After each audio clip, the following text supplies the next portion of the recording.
வணக்கம் சவுக்கு மீடியா நேயர்களே. இன்றைய அரசியலட்டியில் தமிழ்நாட்டில் நடந்த முக்கியமான அரசியல் மற்றும் சமூக நிகழ்வுகளை பற்றி விவாதிக்க இருக்கிறோம். வாருங்கள் சார். வணக்கம் சார். வணக்கம் மாலதி. வணக்கம் நிதேஷ்.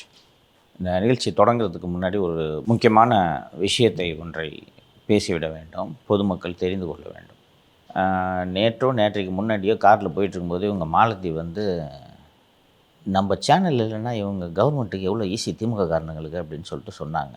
நான் என்றைக்குமே நம்மளை அவ்வளோ பெரிய ஆளெல்லாம் நினச்சிக்கிறது இல்லை. நம்ம வேலையை செய்கிறோம் அப்படின்னு நான் நினச்சிட்ருக்கேன்.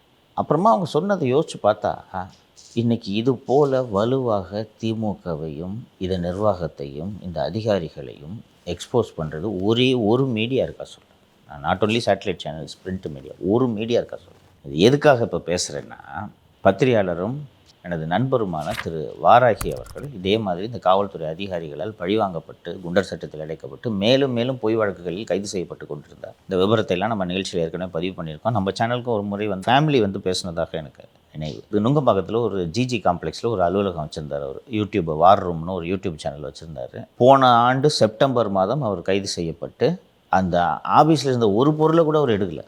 போலீஸை சீல் வச்சுட்டு சாவியை பில்டிங் ஓனர்கிட்ட கொடுத்துட்டாங்க. இவரால் போகவே முடியலங்க. கேமராக்கு முன்னாடி எல்லாம் போச்சு. அப்புறம் அந்த பில்டிங் விட்டுட்டார் அவர். போன வருஷம் செப்டம்பர்னா பார்த்துக்க.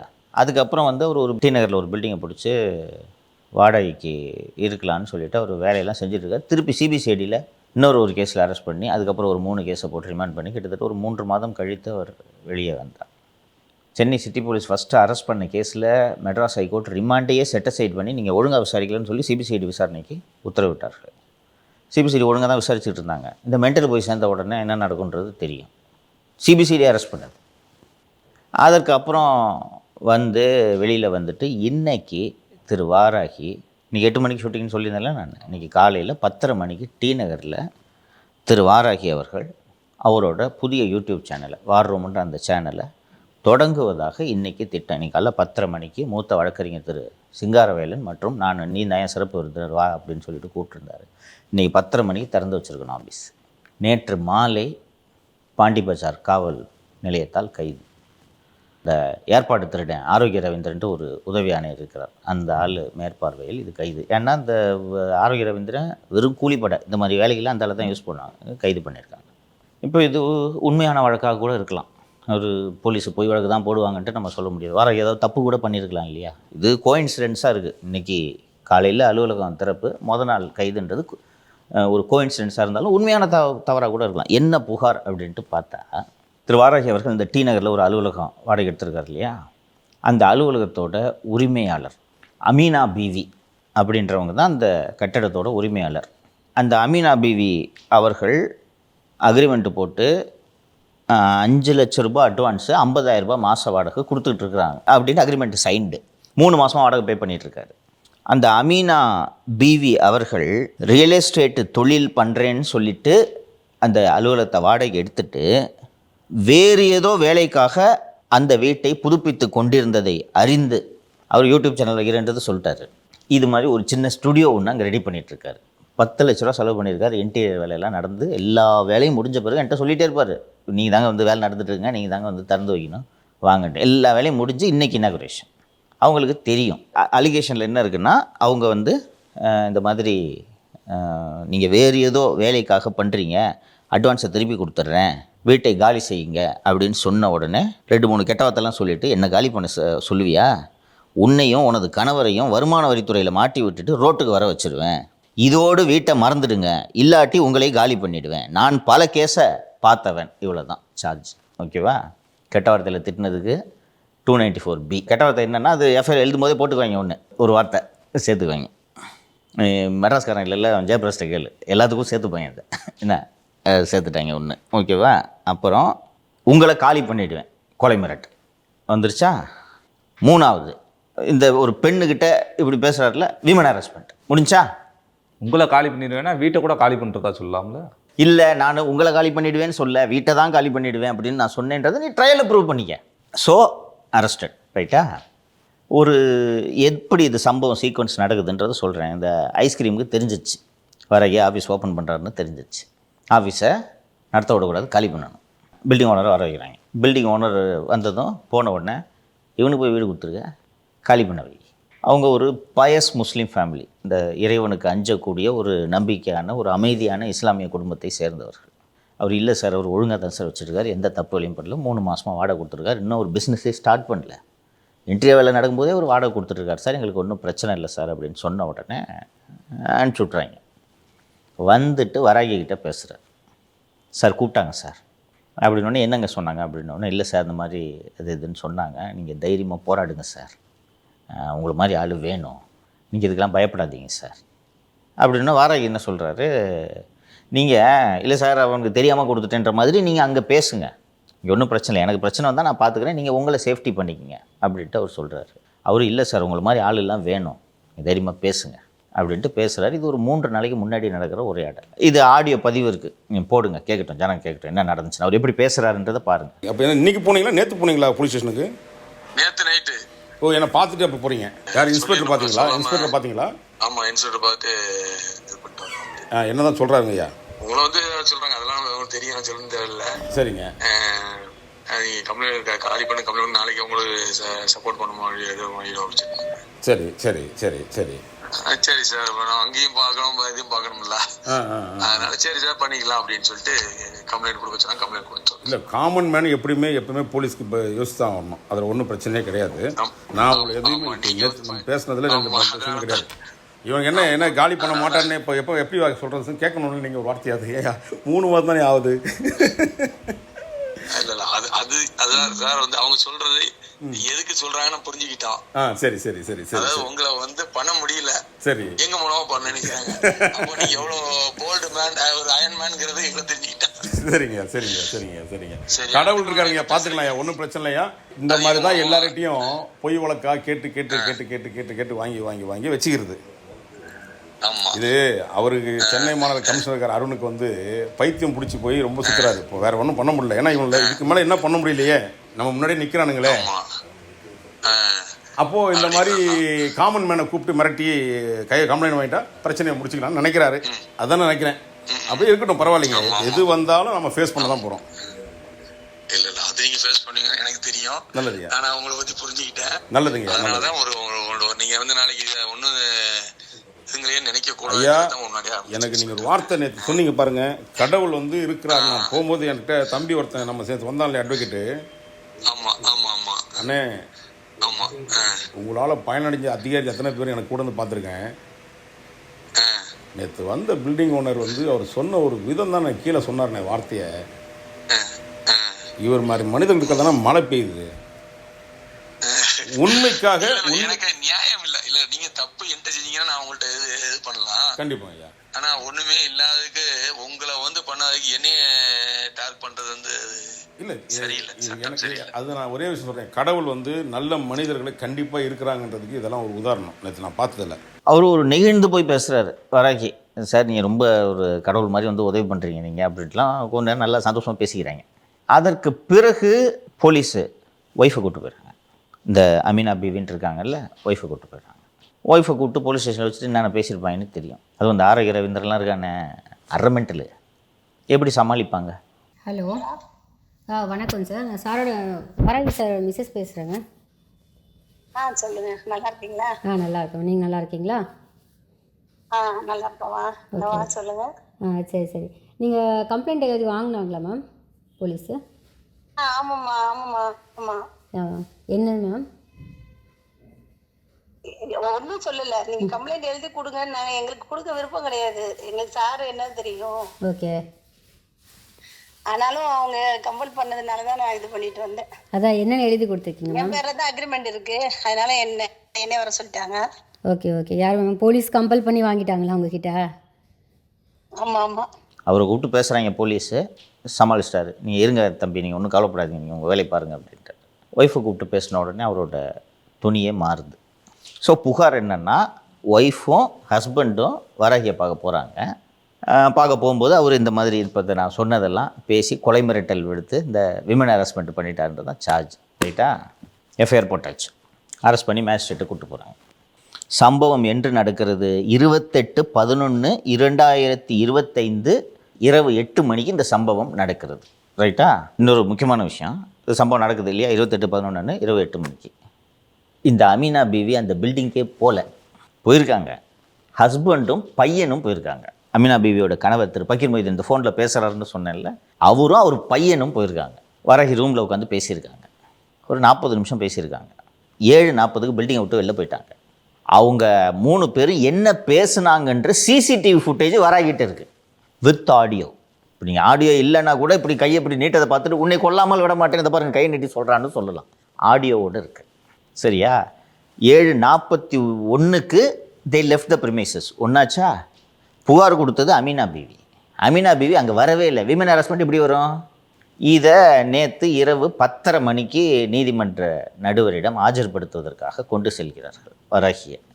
அவர் வழக்கறிஞர் ராஜ்குமார் இந்த வீடியோவையே ப்ளே பண்ணிடுறார்.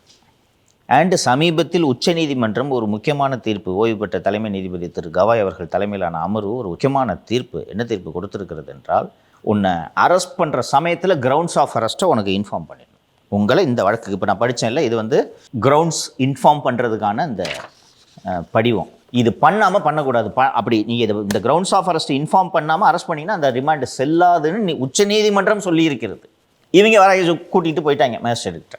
இவர் ராஜ்குமார் இந்த பாருங்கள், கிரவுண்ட்ஸ் ஆஃப் அரெஸ்ட்டு எங்களுக்கு இன்ஃபார்ம் பண்ணலை, இதனாலேயே நீங்கள் ரிமாண்ட் பண்ணக்கூடாது. உச்சநீதிமன்றம் சமீபத்தில் இது போல் சொல்லியிருக்கிறதுன்னு சொன்ன உடனே மேஜிஸ்ட்ரேட்டு, சார் ஏன் சார் கொடுக்கல கிரவுண்ட்ஸ் ஆஃப் அரெஸ்ட்டு கொடுங்க. அதான் கொடுத்துட்டாங்களே சார். மேடம் இந்த சிசிடிவியை பாருங்கள், இதில் ஏதாவது இருக்காங்க பாருங்கள். 7 மணிக்கு போகிறாங்க, 7:40க்கு வெளில போயிட்டாங்க. நீங்கள் ஃபுல்லாக ஆடியோவோடு இருக்குது, கேளுங்க. மறைமுகமாக எந்த வேலையும் பண்ணுறதில்லை. இது எங்கள் வீட்டை நம்பர் தான் வந்துருக்கு. அசோசியேட் கட்டுவாங்க. என் டவர் லொகேஷனு நான் வந்து திட்டு போய் கிடையாது, எல்லாத்தையும் ஆஃப் பண்ணிட்டு நான் எதை பேசணும் சில விஷயங்கள ஏதாவது சொல்லணும் வீட்டுல அப்படின்னா வாட்ஸ்அப் தான் பேசுறேன். என் மனைவிக்கெல்லாம் வந்து நான் இது வரையும் நேரடியா கால் பண்ணி ஒரு 2.5 வருஷம் ஆச்சு.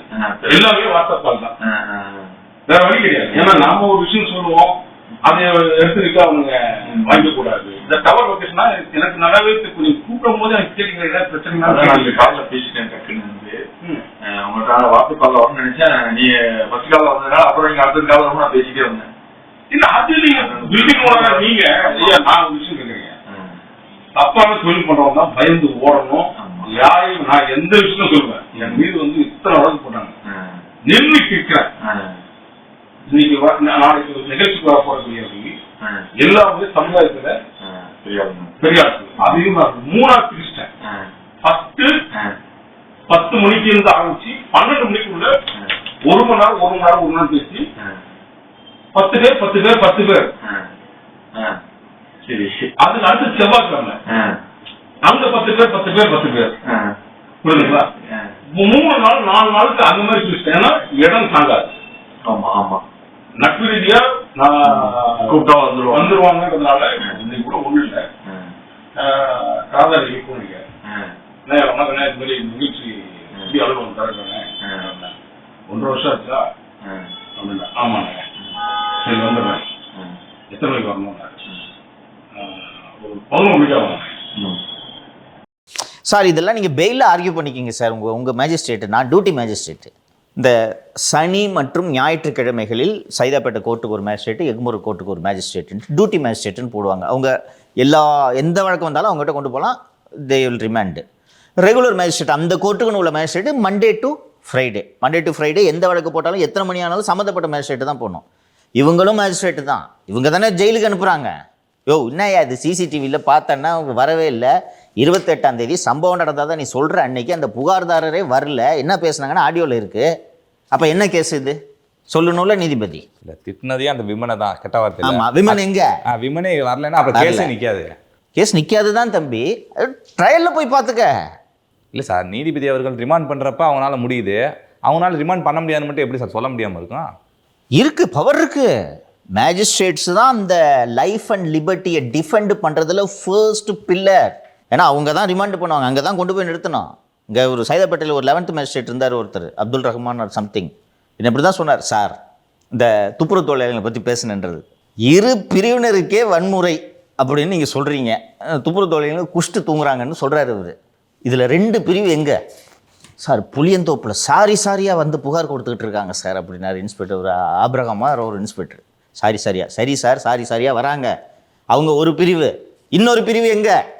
அது நான் தாங்க. எப்படி சொல்ல முடியும்? இல்லை சார் ரொம்ப வயலண்ட்டாக இருக்குது சார், தாழ்த்தப்பட்டவர்கள்லாம் கேவலமாக பேசிட்டார் சார். சரிங்க, அப்போ பிசிஆர் ஆக்ட் எங்க? அது இல்லை. இவங்க கண்ணை மூடிட்டு இந்த மாதிரி மேஜிஸ்ட்ரேட், இந்த 5th FTC மேஜிஸ்ட்ரேட் மாதிரி நினச்சிட்டு அவங்க சார் இது வன்முறை சார் பயங்கரமாக அப்படின்னு போனோடனே, சார் நீங்கள் 2 பிரிவினருக்கிறையே வன்முறையை தூண்டுற வகையில் பேசினாருன்றது தான் உங்கள் வழக்கு. ஒரு பிரிவு துப்புரவு தொழிலாளி, இன்னொரு பிரிவு எங்கே? அப்படி பார்த்தா கூட இதில் குடித்து விட்டு தூங்குகிறார்கள் என்று சொன்னால் குடித்தவர்கள் ஒரு பிரிவு, குடிக்காதவர்கள் ஒரு பிரிவு வரணும். அது எங்கே வன்முறை எங்கே ஆச்சு அப்படின்னு கேட்டுட்டு ரிமாண்ட் ரிஜெக்டட் போங்க அப்படின்ட்டு. இப்படி பண்ண முடியும். எல்லா மேஜிஸ்ட்ரேட்டுக்கும் இந்த அதிகாரம் இருக்குது. ஆச்சா, இப்போது நல்ல வேலை நேற்று இன்டெலிஜென்ட்டாக இவங்க வாராகி வீட்டில் கைது பண்ணிட்டு போனோடனே முதல்ல போய் டிவிஆர் எடுத்துகிட்டு வந்துட்டாங்க. அது இருக்கிறதுனால தான் இன்றைக்கி ஆதாரம். இப்போ இந்த டிவிஆர் இல்லை, என்ன நடக்குன்றது சொல்லிட்டா இப்போ என்ன கைது பண்ணுறாங்க. கைது பண்ண உடனே நீங்கள் எல்லாம் பதட்டத்தில் வக்கீலுக்கு ஃபோன் பண்ணி என்ன இதுன்ட்டு யோசிச்சுட்ருப்பீங்க. வருவாங்க, வந்துட்டு நம்ம ஆஃபீஸில் இருக்க டிவிஆர் தூக்கிடுவாங்க. சார் அந்த டிவிஆரில் இருந்துச்சு சார் அப்படின்னு நீங்கள் சொல்லுவீங்க. டிவிஆரில் வந்து இவங்க தான் சார் ஆஃபீஸில் தூக்கி போட்டு எல்லாத்தையும் உடச்சாங்கன்ட்டு நீங்கள் சொன்னீங்கன்னா, அவங்க இந்த டிவிஆர் எடுத்துகிட்டு போயிட்டு சார் அந்த ஆஃபீஸில் டிவிஆரே இல்லைன்னு வாங்க. புரியுதா? எங்கள் வீட்டில் மதுரையில் வீட்டில் கொஞ்சம் கஞ்சா வச்சுருந்தான்னு எடுத்தாங்க. வீட்டில் சிசிடிவி இருக்குது, டிவிஆர் இல்லைன்ட்டாங்க. என்ன பண்ணுவேன்? டிவிஆர் இல்லாமல் எதுக்குடா சிசிடிவி வைக்க போகிறோம்? இவங்க இன்டெலிஜென்ட்டாக எடுத்துட்டாங்க. எடுத்து மேஜிஸ்ட்ரேட்டுக்கிட்ட இதை ப்ளே பண்ணி எவிடன்ஸை காமிச்சு ரிமாண்டு. இது வாராகிக்கு வந்து நேற்று ரிமாண்டாக, இன்றைக்கி ஜாமீன் மனு தாக்கல் செய்யப்படும். ஓகேவா? மேஜிஸ்ட்ரேட் கோர்ட்டில் ஜாமீன் மனு தாக்கல் செய்யப்படும். இன்றைக்கி இது நம்பர் ஆகி வெட்னஸ்டே ஹியரிங்க்கு வரும். வெள்ளிக்கிழமை தீர்ப்பு. வெள்ளிக்கிழமை தள்ளுபடி ஆகுது. அதுக்கடுத்து மேல்முறையீடுங்க சுப்ரீம் கோர்ட்டு. ஏன்ப்பா மேஜிஸ்ட்ரேட் கோர்ட்டு நேராக சுப்ரீம் கோர்ட்டு போகிற? கீழே இருக்க கோர்ட்டில் உனக்கு தெரியலையா? ஹைகோர்ட்டு போங்க. Sessions court. சரியா? வெள்ளிக்கிழமை கிடைக்குதா பெயில் ஆர்டரு? திங்கக்கிழமை ஃபைல் பண்ணுவேன் செஷன்ஸில். திங்கக்கிழமை ஃபைல் பண்ணால் புதன்கிழமை அங்கே ஹியரிங்க்கு வரும். புதன்கிழமை ஹியரிங்க்கு வந்தால் வெள்ளிக்கிழமை வரும் ஆர்டரு. வெள்ளிக்கிழமை தள்ளுபடி ஆகும். திருப்பி திங்கக்கிழமை ஹைகோர்ட்டில் ஃபைல் பண்ணுவேன். புதன்கிழமை விசாரணைக்கு வரும். புதன்கிழமை விசாரணைக்கு வந்து ஜாமீன் கொடுத்து வியாழக்கிழமை ஷூரிட்டி நிப்பாட்டான்னு போகிற நேரத்தில் 2வது கேஸில் அரெஸ்ட் பண்ணியிருப்பாங்க. திருப்பி இதே procedure, magistrate court, sessions court, high court. ஹைகோர்ட்டில் போய் இந்த கேஸுக்கு பெயில் வாங்கிட்டு 2வது கேஸுக்கும் பெயில் வாங்கிட்டு நீ வரக்கூடிய நேரத்தில் அடுத்த கேஸ் அரெஸ்ட். இப்போ இது கம்ப்ளைண்ட்டை பார்த்தேன். இதில் இப்போ ஜெயிலில் அனுப்புறதுக்கு என்ன கஷ்டம்? ஏதோ சிரமம் இருக்கா? இது ஒவ்வொருவருக்கும் நடக்குமா நடக்காதா? யாருக்கு வேணாலும் பண்ணலாமா? நம்ம மேலே இந்த ஆதம்பாக்கத்தில் ஒரு கேஸ் போட்டாங்க. இந்த கடைசியாக ஒரு சம்மன் கொடுத்தாங்களே, நான் போல பிளாக் பண்ணி வச்சுருந்தேன். எஃப்ஐஆர் காப்பி கொடுன்னு சொல்லிட்டு நான் வர முடியாது போய் அப்படின்ட்டு நான் அனுப்பிச்சிட்டேன் பதில். அதுக்கப்புறம் அந்த எஃப்ஐஆர் காப்பி எடுத்து பார்த்தா என்னன்னா, நம்ம அலுவலகத்துக்கு யாருமே வரல. அது மாதிரி இதே மாதிரி ஒருத்தன் வந்தானா, நீங்கள் வந்து என்னை பற்றி இப்படி பேசியிருக்கிறீங்க, அதை நீக்குங்க, மன்னிப்பு கேளுங்க அப்படின்னு சொன்னானா. சொன்ன உடனே நீ நான் எல்லாம் சேர்ந்து அவனை அடித்து அவன் கையில் வச்சுருந்த 2 லட்ச ரூபாய் வரை பறிமுதல் பண்ணியிருக்கோம். பறிமுதல் பண்ணிட்டு இந்த 2 லட்ச ரூபா எடுத்துட்டேன், மொத்தம் 10 லட்ச ரூபா, மீதி 8 லட்ச ரூபாய் கொடு அப்படின்ட்டு நம்ம கொலை மிரட்டல் எடுத்தோம்மா அப்படின்னு புகார். நீ பறிச்சிருப்ப பணத்தை. இப்போ இந்த ஜாமீன் தள்ளுபடி ஆகும்னு சொன்னால ஏன் தள்ளுபடி ஆகும்னு கேட்டால் வாராகிட்ட போய் போலீஸ் சொல்லுவாங்க, சார் இவர் மேலே ஏற்கனவே 8 கேஸ் இருக்குது. இப்போ என்ன ரிமாண்ட் பண்ணும்போது போயிட்டு என்ன சொல்லுவாங்க, ஜாமீன் கேட்டோன்னா இவர் இந்த மாதிரி கொலை மிரட்டல் எடுத்து இந்த பணத்தை 2 லட்ச ரூபா பறிச்சிருக்காருல, நீங்களும் தான் பறிச்சிருக்கீங்க 2 லட்ச ரூபாய். இல்லை லியோ இருந்தார். இவர் மேலே 30 கேஸ் பெண்டிங்னு சொல்லுவாங்க. கரெக்டாக 3 மாதம் உள்ளே இருப்பேன். புரியுதா? ஒரு பில்டிங்கு வாடகை கொடுக்குறாங்க, இவ்வளோ பெரிய குற்றமாப்பா, யாருக்கு நீ வாடகை கொடுக்கணுன்றதை நான் தான் முடிவு பண்ணுவேன்னு போலீஸ் சொல்லிச்சுன்னா இது ஜனநாயக நாடா? அப்படி பார்த்தா ஹராஸ்மெண்ட்ன்ற பேரில் இவங்க தான் ஹராஸ் பண்ணியிருக்காங்க போல. கம்ப்ளைண்ட் கொடுக்கலன்னா அவங்கள ஏதாவது பண்ணிடுவோன்னு போலீஸ் ஹராஸ் தானே பண்ணியிருக்கணும். இப்போ நேர்களுக்கு ஒரு சந்தேகம் வரும், இப்போ உங்கள் ஓனர் மட்டும் எப்படி விட்டு வச்சுருக்கிறாங்கன்னு. எங்கள் ஓனரு உள்ளூர் அதிமுக நிர்வாகி வந்தாங்க. எங்கேயும் ஓனரோட மனைவிக்கிட்ட போய் எதுக்குங்க அவருக்கு இந்த பிரச்சனை, சீல் வச்சுருவோம் சொன்ன உடனே அப்புறம் அப்படி இப்படின்ட்டு தலைமைக்கு போன உடனே எவன் காலி பண்ண வைக்கிறான்னு பார்க்குறேன்னு சொன்ன உடனே இங்கே வர்றதில்லை. அதுக்கு பதிலாக தான் நமக்கு சம்மனுன்னு வர்றது. இல்லைன்னா வீட்டு ஓனர் தூக்கியிருப்பாங்க. புரியுதா? இப்போ கொடுக்கல, இது காலி பண்ண வச்சுட்டாங்க, எங்கே போய் நீ இப்போ வாடகை பில்டிங் எடுத்து நடத்துவேன்? அப்படி யாராவது பில்டிங் கொடுத்தா கஞ்சா கேஸ்தேன். தெரியுதா? யார் கொடுப்பா? இப்போ இது வாடகைக்கு இது நடந்துருச்சு. ஃபஸ்ட்டு அந்த ஓனரும் ரெசிஸ்ட் பண்ணுறாரு இல்லையா? அதுக்கப்புறம் இந்த கைதானதுக்கு பிறகு அவங்க வாடகையோட மனைவி ஃபோன் பண்ணி இவங்க அமீனா பேகத்துக்கிட்ட பேசுகிறாங்க. என்னங்க கொடுத்துருங்களா? ஆமாங்க, ஃபோர்ஸ் பண்ணாங்க, கையெழுத்து போட்டோம். கையெழுத்து போட்டேன்றது மட்டும்தான் அந்த அம்மா சொல்லுது. தெரியுதா எப்படி ஒரு மனுஷனை போய் வழக்கில் சிக்க வைக்க முடியுது? தெரியுதா? இப்போ இந்த வழக்கு போட்டாச்சா, அரெஸ்ட் ஆகிட்டாரா, 2 வருஷம் ட்ரையல் நடக்கும், 15 நாளைக்கு ஒரு டீ கோர்ட்டுக்கு போகணும். ஊருக்கே தெரியுது பொய் கேஸுன்னு. இப்போ நானும் மாலதியும் பயங்கர ஆயுதங்களோடு இந்த பாத்திர வியாபாரியோட கட்சிக்காரனை கொலை மிரட்டல் எடுக்கிறதுக்கு ஆள் அனுப்புனேன்னு சொல்லிட்டு ஒரு வழக்கு போட்டாங்களா? எல்லாருக்கும் தெரியும்ல இது பொய் வழக்குன்னு, ஊருக்கே தெரியும். ஆனால் நீதிமன்றம் போய் நீங்கள் விசாரணைக்கு ஒத்துழைப்பு தாருங்கள் சொன்னாங்க. போனோம், போய் உட்காந்துக்கிட்டு பர்சனல் கொஸ்டின் கேட்டுருந்தாங்க. இந்த ப்ரொசீஜருக்குள்ளே போயிட்டு தான் வரணும். அப்போ இவ்வளோ பிரச்சனையை மீறி எதுக்கு திமுக எதுக்கணும்? தேவைக்கும் அதிகமாக காசு கொடுப்பாங்க. கொடுக்குற காசை வாங்கிட்டு இருந்தேன்னா நிம்மதியா இல்லையா? சொல்லு, எந்த பிரச்சனையும் இல்லையா? இத்தனைக்கு பேசாமல் இருந்தாலே போதும். பேசாமல் இருந்தாலும் போதும், அதுக்கே காசு கொடுப்பாங்க. 1ஆம் தேதியா 3 நாட்களுக்கு முன்பு உதய நாள் சிறப்பு நிகழ்ச்சி நடத்தியிருந்தா அதிமுக கிட்ட நம்ம காசு வாங்கிட்டோம்னு சொல்றாங்க, அதை விட அதிகமாக கொடுப்பாங்களா சார்? கொட்டி கொடுப்பாங்க. அதிமுக கிட்ட காசு இல்லை, அலைஞ்சிக்கிட்டு இருக்காங்க எலெக்ஷன் செலவுக்கு. இவங்க இதை அடிக்க வச்சு மேலே படுத்து தூங்குறாங்க. நம்ம நிகழ்ச்சி வந்து 27ஆம் தேதி உதய நாள் இளைஞர் எழுச்சி நாள் நடத்தினா எவனாவது ஒருவன்கிட்ட போனால் 2 போலீஸ் சல்யூட் வர அடிப்பாங்க. அதெல்லாம் ஜம்முன்னு அடிப்பாங்க. இவங்களை பற்றி தெரியாது. வேலை வாங்கணும், போஸ்ட் வாங்குறது, டிசைனாக அடிப்பாங்க, உருளுவாங்க. இந்த அதிகாரிலாம் ஆரோக்கிய ரவீந்திரன்லாம் எப்படி வந்து கும்பிடுறாருன்றதை மட்டும் பாரு. நீ ஆட்சி மாற்றம் ஏற்பட்ட உடனே ஆரோக்கியோட யூடியூப் சேனல் ஒன்றும் அவ்வளோ ஃபேமஸானது கிடையாது, மிகப்பெரிய அளவில் வியூஸும் வரதில்லை. அதுக்கு எதுக்கு சார் இந்த அளவுக்கு கட்டுப்பாடுகள்? மொட்டிலேயே கறிக்கிடணும். ஒரு யூடியூப் சேனலை ஆரம்பித்து நீ அதில் ஒரு 2-3 நியூஸு போட்டு, ஐஸ்கிரீமை பற்றி ஒரு 4 நியூஸை போட்டு அதை 4 பேர் பார்த்து, 4 பேர் கூட பார்க்கக்கூடாது. அந்த விதை போட்டோடனே அது மேலே 2 துளி ஆசிரியர் ஊற்றிடணும், அவ்வளோதான். இப்போ இந்த மொட்டிலே இந்த மாதிரி கறிக்கிட்டால் நாளைக்கு எவனாவது பேசுவானா? எவனாவது பில்டிங் வாடகை கொடுப்பானா? நீ அந்த பில்டிங் ஓனர் நிலைமை யோசிச்சுப்பார். இப்போ சீல் வச்சுருவாங்க, இன்வெஸ்டிகேஷன்ருவாங்க. ஒரு வாடகை ஜெயிலில் இருக்கார், பில்டிங்கை வாடகை ஆக்சஸ் பண்ண முடியாது, வாடகை கொடுப்பார் அவர். வருமானம் எது அவருக்கு?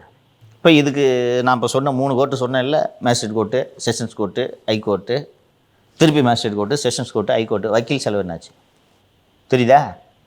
இதுதான் துணிச்சல். ஐஸ்கிரீம் என்ன பகைச்சிக்கிட்டா சொன்னார்ல இந்த ராஜீவ்காந்தி, நம்ம இதில் பேசுனாரா? தலைவரோட சமாதானம் போ கவனிச்சு அதை சொன்னார் பார்த்தியா? சார் இந்த பாருங்கள் சார், பென் டிரைவ் இன்ஸ்பெக்டர் அடிச்சிருக்காங்க சார். நான் அந்த இன்ஸ்பெக்டர் கூப்பிட்டு என்னை அடிக்கவே இல்லைன்னா அந்த இன்ஸ்பெக்டரே சொல்லுவேன். என்ன பண்ணுவேன் நீ? ஆனவன் தெரியுதா? அப்போ இப்படிப்பட்ட அதிகாரியை கூட கட்டுப்படுத்த முடியாமல் இருக்கக்கூடிய இந்த துப்புக்கட்ட ஆட்சி தொடரணுமான்றது தான் மக்கள் யோசிக்கணும். எவ்வளவு ஆபத்து! இதை முதல்வராக பண்ண சொன்னார், வர அரெஸ்ட்டு. இப்போ இதனால் பார்க்குறவன் அத்தனை பேரும் மூஞ்ச சுழிப்பானா மாட்டானாப்பா? இல்லையா இப்படி அநியாயம் பண்ணுறாங்க நினைப்பாங்களா? நினைக்க மாட்டாங்களா? இதனால் இந்த ஐஸ்கிரீமுக்கு ஏதாவது பாதிப்பு இருக்குதா? அடி யார் வாங்க போகிறது? அப்போ என்ன நடக்குதுன்னே தெரியாமல் ஒரு முதல்வர் எப்படிப்பா ஆட்சி நடத்த முடியும்? ஏன் வந்து இந்த திமுகன்ற கட்சியை அருவறுத்து மக்கள் ஒதுக்க வேண்டும் என்று நான் சொல்கிறேன் என்று தெரிகிறதா? அருவருக்கணும், தப்பித்தவரை கூட வந்துடக்கூடாது. உதயசூரியனுக்கும் கூட்டணி கட்சிகளுக்கும் வாக்களிப்பவர்களை மக்கள் தீண்டத்தகாதவர்களாக கருத வேண்டும். ஐயா உதயசூரியனுக்கு போட்ட அப்படின்ற லெவலுக்கு கொண்டு போகணும். அது நடக்க தான் போகுது இந்த தேர்தலையே. ஏன்னா ஒரு மனுஷன் யூடியூப் சேனல் ஸ்டார்ட் பண்ணக்கூடாது, இன்னும் பேசக்கூட ஆரம்பிக்கல. இன்றைக்கி தான் அலுவலகம் திறக்கிறாரு. அலுவலகமாக திறக்கிற முதல் நாள் தூக்குறேன் பார்க்குறியா? எங்கேயாவது நடக்குமாப்பா அது? சார் நேற்று பார்த்தீங்களா கோபிச்செட்டிப்பாளையத்தின் பிரம்மாண்டமான வரவேற்பு அவர்களுக்கு? சப்பா சரியான போட்டியாக இருந்துச்சு. நேற்று அது ரொம்ப ஒரு முக்கியமான ஈவெண்ட்டுன்னு இந்த அதிமுகவே கருதி, குறிப்பாக செங்கோட்டையன் ஃபாலோ அவுட்டுக்கு பிறகு இம்ப்ரெசிவாக அதை பண்ணணும் அப்படின்றதுக்காக ரொம்ப மெனக்கிட்டு ஏற்பாடுகள்லாம் பண்ணி கவரேஜும் ரொம்ப நல்லா பண்ணியிருந்தாங்க.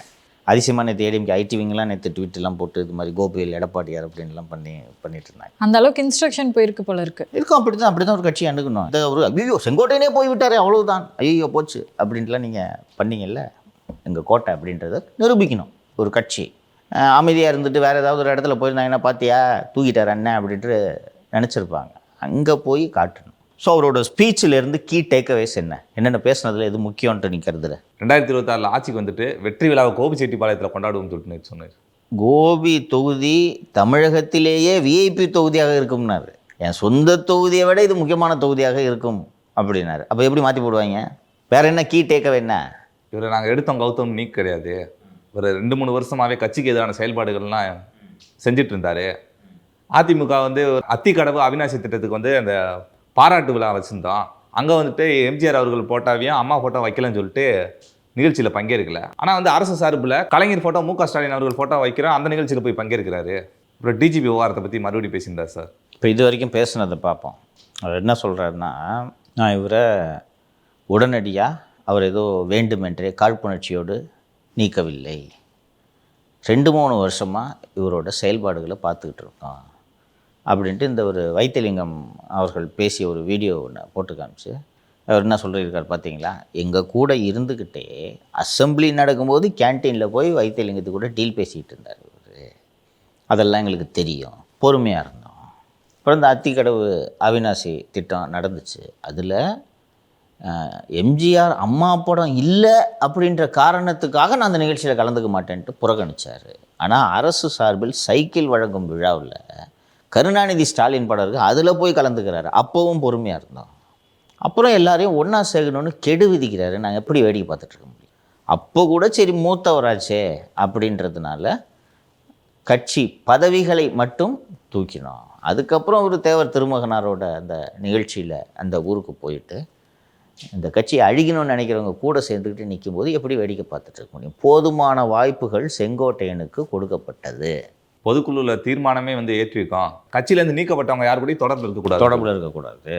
ஸோ செங்கோட்டையன் ஒரு துரோகி என்பதை நிறுவுகிறார். ஸோ அதற்கு பிறகு என்ன சொல்கிறார்? இப்போ புதுசாக ஒரு கட்சியில் போய் சேர்ந்துட்டு தூய்மையான ஆட்சியை கொடுப்போம்னு சொல்கிறாரு. எம்ஜிஆர் ஆட்சியில் எம்எல்ஏவாக இருந்தவர், அப்போ எம்ஜிஆர் தூய்மையான ஆட்சியை கொடுக்கலையா? அம்மா ஆட்சியில் அமைச்சராக இருந்தார், அப்போ அம்மா தூய்மையான ஆட்சியை கொடுக்கலையா? துண்டை மாற்றினோடனே இஷ்டத்துக்கு பேசக்கூடியவர் தான் செங்கோட்டையன். உனக்கு அமைச்சர் பதவியெல்லாம் கொடுத்தே, நான் தூய்மையான ஆட்சி இல்லையா அப்படின்னு கேட்குறார். ஸோ செங்கோட்டையனோட இமேஜை உடைக்கிறாரா? எப்படி தலையில் தூக்கி வச்சுட்டு கொண்டாடினீங்க நீங்கள் 2 நாள்? தலைமை வந்துட்டான்னு இப்போ அது உடைக்கிறார். கோபியில் அதிமுக வேட்பாளர் வெற்றி பெறுவார் சொல்லிட்டாரா? ஸோ ஃபஸ்ட்டு வந்து ஒரு கிளாரிட்டி வந்திருக்கு. இப்போ இனிமேல் வந்து இந்த அதிமுக தாவக கூட்டணிலாம் யாரும் முணுமுணுக்க மாட்டாங்க, ரைட்டா? அந்த வேலையெல்லாம் முடிஞ்சு போச்சு. ஸோ நான் முன்னாடியே சொன்னேன், ஞாபகம் இருக்கா? மற்ற தொகுதிகளை விட கோபி தொகுதியில் அதிமுக கூடுதல் கவனம் செலுத்தும், எடப்பாடி பழனிசாமி கூடுதல் கவனம் செலுத்துவார் என்று நான் ஏற்கனவே சொன்னேன், நினைவு இருக்கா? சொல்லிட்டாரா நேற்று? தமிழகத்தின் விஐபி தொகுதியாக கோபி மாறும் என்று சொல்லிவிட்டாரா? அப்போ ரிசோர்ஸஸை பூரா மொத்தமாக போட்டு இறங்குவாங்க. முடிஞ்சால் ஜெயிச்சு காட்டும் செங்கோட்டையன். இது ஏடிஎம்கேக்கு ஒரு ப்ரெஸ்டீஜ். கவுண்டர்கள் அதிகமாக வசிக்கக்கூடிய ஒரு பகுதி. கவுண்டர்கள் போக அருந்ததியர்கள் கொஞ்சம் இருப்பாங்க, மற்ற கம்யூனிட்டி கொஞ்சம் கொஞ்சம் இருப்பாங்க. Counters majority. ஒரு கவுண்டர் தலைவராக இருக்கக்கூடிய கட்சியை உடைத்து விட்டு செல்லக்கூடிய செங்கோட்டையனுக்கு கவுண்டர்கள் வாக்களிப்பார்களா? கவுண்டர் சமூகத்தை பெருமைப்படுத்திய பெரிய கவுண்டருக்கு வாக்களிப்பார்களா? இருக்குல்ல. இன்னொன்று, அன்றைக்கி ஒரு பட்டியல் படித்தேன்ல, கேபி கந்தசாமியில் ஆரம்பித்து வரதராஜன், கேவி சின்னசாமி, விஜயலட்சுமி, சிந்து ரவிச்சந்திரன் என்ற ஒரு பெரிய பட்டியலை படித்தேன் அல்லவா? அவங்கெல்லாம் அதிமுகவிலிருந்து விரட்டி விட்டதே செங்கோட்டையன் தானே. இப்போது அந்த படித்த அந்த நீண்ட பட்டியலில் இருக்கக்கூடியவர்கள் அரசியல் அனுபவம் பெற்றவர்கள், கள அனுபவம் பெற்றவர்கள். இங்கே இருக்கக்கூடிய தாவேக தொண்டர்கள் அத்தனை பேரும் செங்கோட்டையன் மீது பிரியமானவர்கள், விஜய் மீது பிரியமானவர்கள். களப்பணி செய்ய தெரியுமா அவர்களுக்கு? இப்போ பிஎல்ஓஸ் வராங்களே, கூட போயிட்டு ஃபார்ம் ஃபில்அப் பண்ணி ஹெல்ப் பண்ண முடியுமா? பிஎல்ஏஎஸ்ஸாக செயல்பட முடியுமா? இவர்களை வைத்துக்கொண்டு செங்கோட்டையன் எப்படி வெற்றி பெறுவார்? மற்ற தொகுதிக்கெலாம் 15 கோடி செலவு பண்ணுறாங்கன்னா கோபி தொகுதிக்கு 40 கோடி. இன்னொன்று, அந்த தொகுதியோட பொறுப்பாளர்கிட்ட கூப்பிட்டு சொல்லுவார், தம்பி தெரியும் அந்த தொகுதியோட முக்கியத்துவம், பார்த்துக்க. மற்ற தொகுதியில் இருக்கிறவங்களாம் ஓட்டுக்கு 1000 ரூபாய்னா அங்கே 2000 ரூபாய் குளிப்பாட்டு வாங்க. செங்கோட்டையனால் மேட்ச் பண்ண முடியுமா? அந்த பகுதி மக்கள் வாங்கின காசுக்கு விசுவாசமாக போடுவாங்க. நம்ம ஈரோடு கிழக்கில் அன்னை செந்தில் பாலாஜிலாம் காமாட்சி அம்மா விளக்க கொடுத்து சத்தியம் வாங்கினார். அப்போ எப்படி ஜெயிப்பார் அவர்? நான் அது நேற்றைக்கு முந்தின நிகழ்ச்சியில் சொன்னேன், செங்கோட்டையன் இஸ் ஹாப்பி. வெற்றி பெறலாம் முடியாது. இன்றைக்கி இந்த கூட்டத்தை பார்க்குறாரு, எங்கள் தலைவர் அண்ணன்ட்டு சின்ன பசங்க கத்திக்கிட்டு சந்தோஷமாக இருக்காங்களா? இதுதான் அவருக்கு கிடைச்ச சந்தோஷம். அரசியல் வாழ்க்கை முடிஞ்சிருச்சு. He cannot take off. தேவைப்பட்டால் செங்கோட்டையனை வீழ்த்துறதுக்காக திமுக வேட்பாளரோடு கூட அதிமுக கரம் கோர்க்கும். திமுக வேட்பாளர்கள் அவர் மேலே கோவத்தில் இருக்கனால அப்புறம் பார்த்துக்கிறவங்க எங்கிட்ட சொல்லலாம். எவ்வளோ கூப்பிட்டா, அண்ணன் சேகர்பாபு கூப்பிட்டார்ல, போனியாங்க.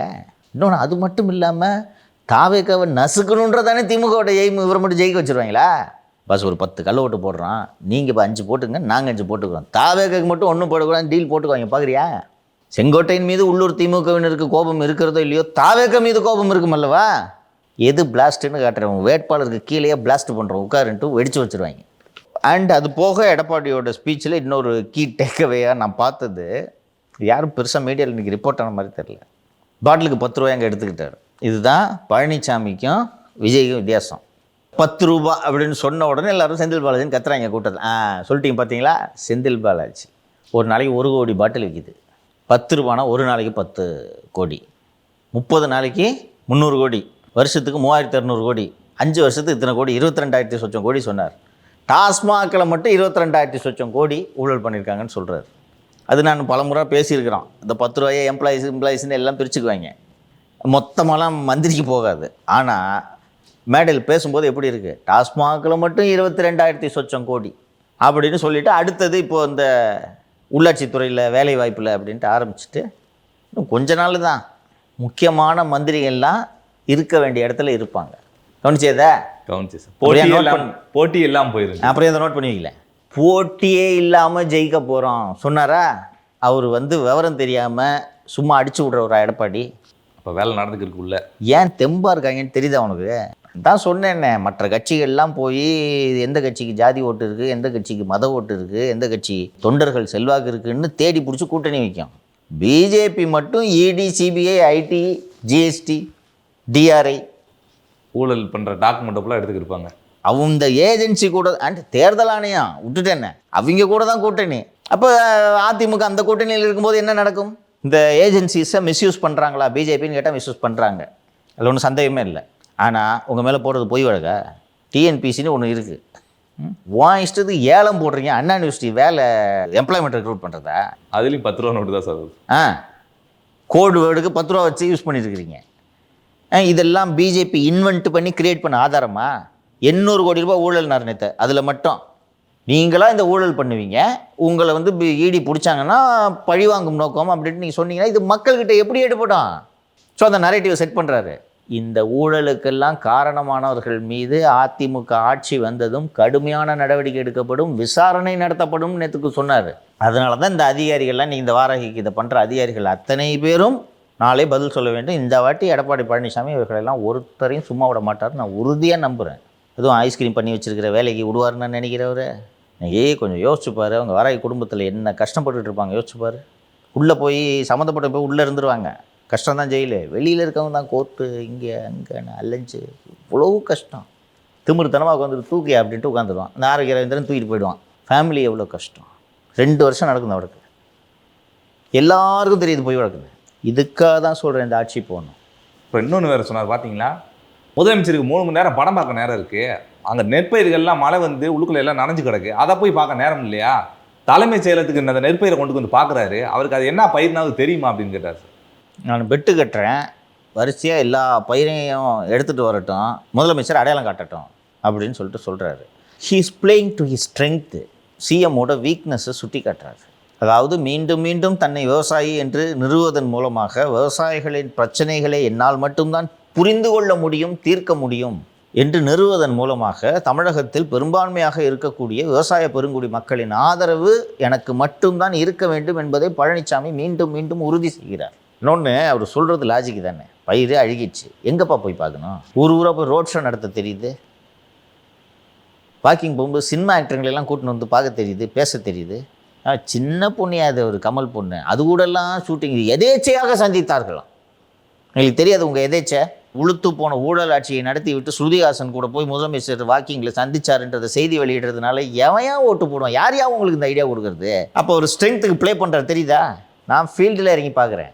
ஊராக போகிறாரு, இங்கே வந்து பயிரை பறி கொடுத்துட்டு இருக்க விவசாயியோட குறைய கேட்குறது உங்களுக்கு என்ன பிரச்சனை? அந்த பயிரை ட்ரேயில் வச்சு எடுத்துன்னு வந்து தலைமைச் செயலகத்தில் பார்க்குற முதலமைச்சருக்கு எப்படி விவசாயிகளோட கஷ்டம் தெரியும்னு நிறுவுறாரு. இதுக்கெல்லாம் நீங்கள் பதிலே சொல்ல முடியாது. இல்லை, ஒரு 2 மாதம் முன்னாடி இருந்ததுக்கும் டிசம்பர் பிறந்துருச்சு, இப்போக்கும் வித்தியாசம் தெரியுதா? இன்னும் போக போக எப்படி சிறப்பாக இருக்கும் என்று சொல்லுகிறேன் சார். அதே போன்று நேற்று டிஜிபி விவகாரத்தை பற்றியும் பேசியிருக்காரு சார்.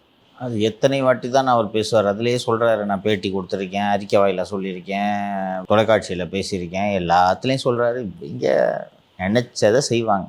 அண்டு 2-3 நாட்களுக்கு முன்பு இந்து நாளேட்டில் இந்துவில் எக்ஸ்பிளைனர்னு ஒன்று வரும். முக்கியமான விஷயங்கள் எல்லாம் எடுத்து அந்த பிரச்சனையை எளிய முறையில் எல்லா செய்திகளையும் தொகுத்து எக்ஸ்பிளைன் பண்ணுவாங்க. ஒரு டாபிக் எடுத்துக்கிட்டு இது ஏன், இதில் இது என்ன நடக்குதுன்னு அப்படியே ஃபேக்சுவலாக இருக்கும். மொத்த கதையும் அது உள்ளே வந்துடும்.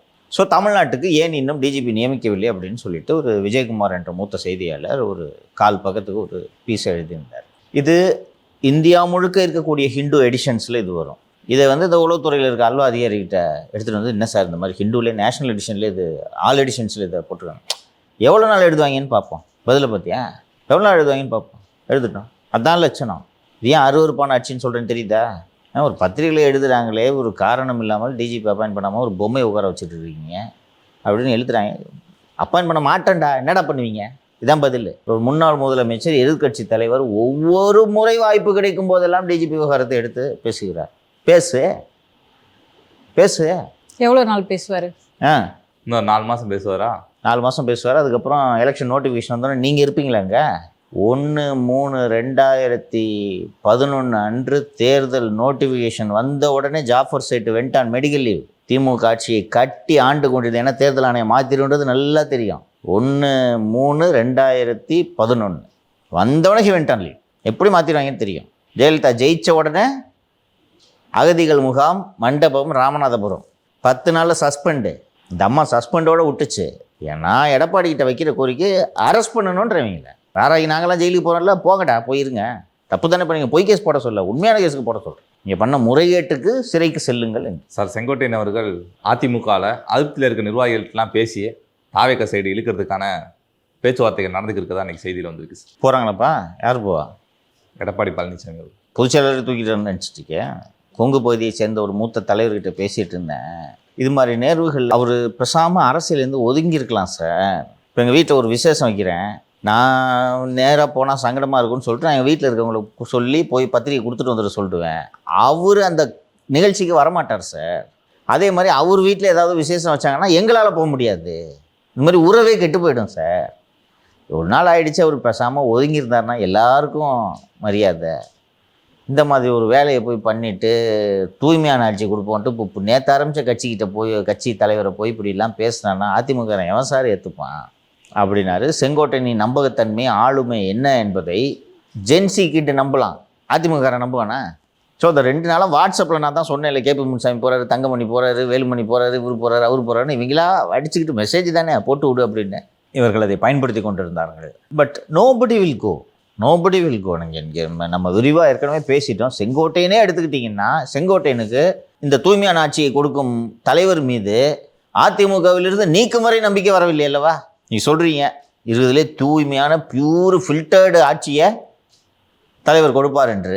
இது ஏன் உங்களுக்கு கட்சியிலேருந்து நீக்கிற? போன வாரம் வரைக்கும் ஏன் தோணல? நீ உண்மையிலே ஒரு ஆர்குமெண்ட்டுக்காக வச்சுக்கிட்டாலும் கட்சி பதவியிலேருந்து தூக்குனாங்கல்ல, அன்னைக்கு இந்த கட்சியை தேவையில்லை எனக்குன்னு தூக்கி போட்டுட்டு நீ போயிருந்தானா கூட அதை நான் ஒத்துக்குவேன். தூக்கி குப்பை மாதிரி தூக்கி வெளில போட்டு நீ இனிமேல் இந்த ஏரியா போய்ட்டு வரக்கூடாதுன்னு சொன்ன பிறகு தூய்மையான ஆட்சின்னு சொல்லிட்டு போகிறீங்க. அது நல்லது, ரைட்டா? நேற்றே முதல்ல நம்ம பேசணும்ல, ஜெயலலிதாவை அவங்க தலைவர் வாயை திறந்து கூட பேசுறது இல்லை. ஏன்னா பர்சனலாகவே he was affected by Jayalalithaa. இவர் நான் அம்மா படத்தை வச்சுக்கேன், தலைவர் ஒன்றும் சொல்ல மாட்டேன்னா கூப்பிட்டு என்ன சொல்ல முடியும், அந்த படத்தை எடியா அப்படின்னு சொல்ல முடியும். அதனால நல்லா இருக்கும். ஓகேவா? நல்லது. ஏடிஎம்கே பற்றி பேசிட்டேன் சார். அப்படியே என்டிஏ கூட்டணியிலையும் ஒரு செய்தி வந்திருக்கு. என்டிஏ கூட்டணிக்கு யாராவது களங்கம் விளைவிக்கிற மாதிரி செயல்பட்டாங்கன்னா அவங்கள கட்சியை விட்டு நீக்கிருங்க, உடனடியாக நடவடிக்கை எடுத்துருங்க அப்படின்னு சொல்லிட்டு தலைமை சொன்னதான் அன்றைக்கி செய்தி வந்திருக்கு. அண்ணாமலை மற்றும் அவரது ஆதரவாளர்கள் கட்டம் கட்டப்படுகிறார்கள்னு நான் தொடர்ந்து கொஞ்ச நாளைக்கு முன்னாடியே நான் சொன்னேன். அதோட நீட்சி தான் இது. கண்ணா அப்படின்னான்னு எழுத்து வாங்கிப்பா, பூரா அர்ரமெண்டலுங்க. இந்த அண்ணாமலை ஆர்மின்னு சொல்லிட்டு சுற்றுறவங்க பூரா அர்ரமெண்டல். உலகத்திலேயே அண்ணாமலை தவிர வேறு லீடர் இல்லை, அவ்வளோதான். அண்ணாமலை அமெரிக்க அதிபர் ஆக வேண்டியவர். உங்கள் புண்ணியம் தமிழ்நாட்டுக்கு அவர் கிடச்சிருக்கிறார். இந்த ரேஞ்சுக்கு தான் எழுதிட்டு இருப்பாங்க. சரி, ரைட்டு, நீங்கள் அவரை புகழ்ந்துக்குங்க, நாங்கள் ஒன்றும் தப்பு சொல்லலை. அதுக்காக நயனா நாகேந்திர வேஸ்ட், கட்சிக்குள்ளே இருந்துக்கிட்டு அவர் வேஸ்ட்டு. செங்கோட்டையன் போன உடனே எடப்பாடி செத்துட்டாராம். இது மாதிரி மீன் அவன் பூரா இந்த தீவிர அண்ணாமலை ஆதரவாளர். ஸோ இன்னொன்று, இதை நீங்கள் போட்டு நடவடிக்கை எடுக்கலைன்னா எடப்பாடி பிஜேபியினரை பார்த்து என்ன நினைப்பார்? இப்படி ஏற்கனவே பண்ணி தானே 24 கூட்டணி உடச்சி விட்டு உங்களையும் தோக்கடிச்சாரு. So we will not tolerate திஸ்ன்றதை ஒரு உறுதியாக சொல்ல வேண்டும். ஸோ இனிமேல் இந்த பிஜேபி கட்சியில் எதிர்காலம் வேண்டும் என்று நினைப்பவர்கள், நீங்கள் அன்பு கூட்டத்து கூட சேர்ந்துக்கிட்டு எதிர்காலம் வேணும்னு சொன்னீங்கன்னா நீங்கள் போய் வெளியில் போயிட்டு நீ ஏதாவது பண்ணிக்கங்க.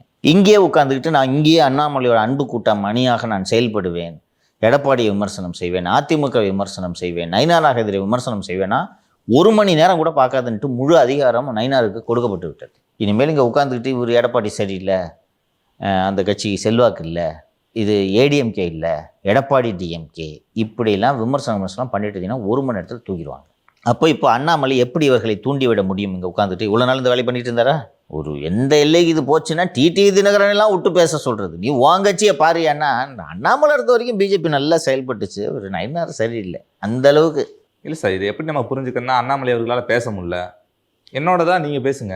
அன்னைக்கே நான் சொன்னேன்ல, டிடிவி இவ்வளோ நாள் இல்லாமல் திடீரென்று விமர்சனம் செய்வதற்கான காரணம் அண்ணாமலையின் தூண்டுதலில் இதை செய்கிறார்கள்னு. ஸோ இப்போது அதெல்லாம் முடிஞ்சிட்டு இப்போ கட்சியில் இருக்கிற ஒரு சின்ன தொண்டை சோஷியல் மீடியாவில் கூட நீங்கள் இந்த கட்சியோ அதிமுகவை விமர்சனம் செய்யக்கூடாது என்ற நிலைமைக்கு கொண்டு வந்து விட்டார்களா? ஸோ இனிமேல் இது மாதிரியான சலசலப்புகள்லாம் இருக்காதுல்ல சார்? ஏன்னா இப்போ பயப்படுவாங்க கட்சியில் இருக்கவங்க, இந்த மாதிரி பேசணும் மூலமாக நம்ம நீக்கப்பட வாய்ப்பு இருக்குது அப்படின்னு. அடிப்படை உறுப்பினர் பதவியிலேருந்து நீக்கிறாங்க. இனிமேல் நீ வெளியில் போய் என்ன வச்சும் பேசிக்கப்பா, இங்கே உட்காந்து பிஜேபின்னு சொல்லிட்டு பேசாது. அண்ணாமலை ஆர்மின்னா அந்த ஆர்மியை எல்லைக்கு தாண்டி வச்சுக்கோன்னு சொல்லிட்டாங்க. இந்த எல்லை உள்ளே வராதுன்ட்டாங்க. அதனால் இது செய்ய வேண்டியதுதான். கூட்டணி கட்சின்னு வச்சுக்கிட்டு இந்த கட்சியை சேர்ந்த ஒருத்தர் கூட்டணி கட்சி தலைவர்களை இழிவாக பேசுவதை வேடிக்கை பார்த்து கொண்டிருந்தால் நீங்கள் எப்படி கூட்டணி கூட சேர்ந்து ஒன்றா அந்த தேர்தலில் பயணிக்க போகிறீங்க? So it's a good decision. This a message to Annamalai. அவ்வளோதான். நறுக்கிடுவோம் ஒட்டை, அதான் மீனிங். சார், ஆளுநர் தங்கி இருக்கிற ராஜ்பவன் அதை வந்து லோக் பவன், அதாவது மக்கள் மாளிகை அப்படின்னு மாற்றி இருக்காங்க.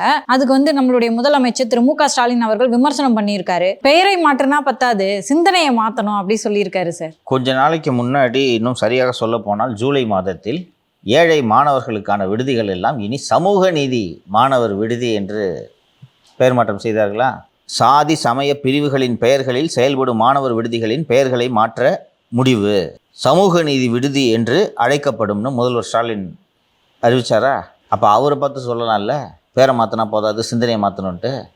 நீங்கள் நல்லா கவனித்து பார்த்தீங்கன்னா நேற்றைய திமுக எம்பிக்கள் கூட்டத்திலையும் சரி, இந்த விஷயமும் சரி, ஆளுநர் இது பிஜேபி ரொம்ப கான்ஷியஸாக ஒரு வேலையை என்ன பண்ணிட்டு வர்றாங்கன்னா, இந்த பாரத நாடு பழம்பெரும் நாடுன்னு இருக்குல்ல, அது நம்ம வந்து ஆரம்ப காலத்திலேருந்தே நாம் ஒரு இந்து நாடாகத்தான் இருந்தோம், பிரிட்டிஷ் நம்மை ஆளவே இல்லை அப்படின்னு அந்த ஆங்கிலேயர்கள் நம்மை ஆண்டதற்கான, ஆங்கிலேயர்கள் என்பதை விட முகலாயர்கள் நம்மை ஆண்டார்கள் என்பதற்கான தடயமே இருக்கக்கூடாது என்று எல்லாவற்றையும் அழைத்து கொண்டிருக்கார்.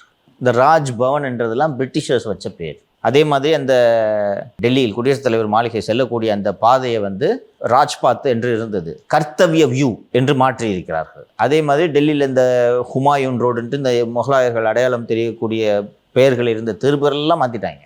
Indian penal code, criminal procedure code அப்படின்னு இருக்கிறதுலாம் அது என்ன அவன் என்ன பேர் வைக்கிறது நமக்கு? அதே சட்டம் தான், பேரை மாற்று, பாரதிய நியாய சங்கீதா அப்படின்னு மாற்றுறது.